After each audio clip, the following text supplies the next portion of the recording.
Hey all, Martin Bennett here from the Loan Room. I want to talk to you today about why banks reject some home loan applications.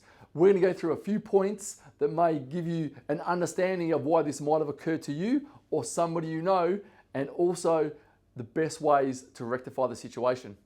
Bad credit. This is a major one.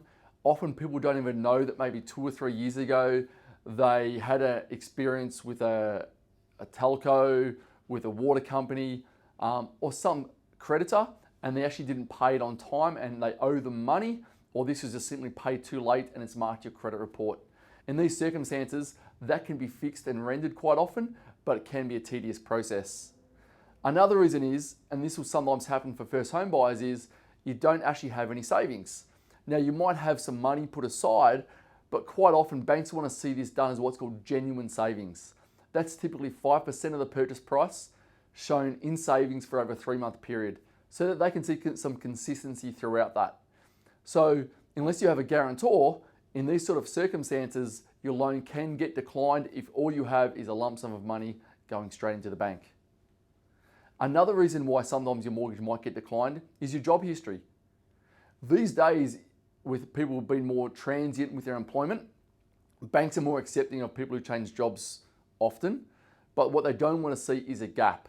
So if you're someone who has, say, changed 3 or 4 jobs in the last 12 months, maybe that's an industry thing, but it's really important to actually understand from the bank, and every bank will then look at this differently, is will your loan get declined because of your work and job history? Understanding your personal living expenses is absolutely vital.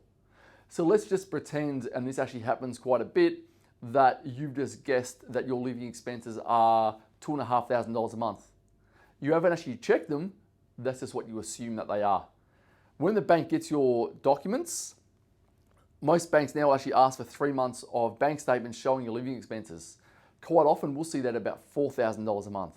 So all of a sudden, what you've declared as your living expenses and what it actually is quite different. So the bank will turn around and say, hey, you cannot borrow based on behalf of your current living expenses because you're spending too much money, and then your loan will actually get declined because there's not enough surplus to justify the mortgage they're trying to give you.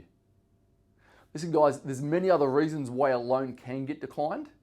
Some of them are out of the box things where you may have been a director at some point of a company, and that company may have had defaults against it and might be running at a loss currently.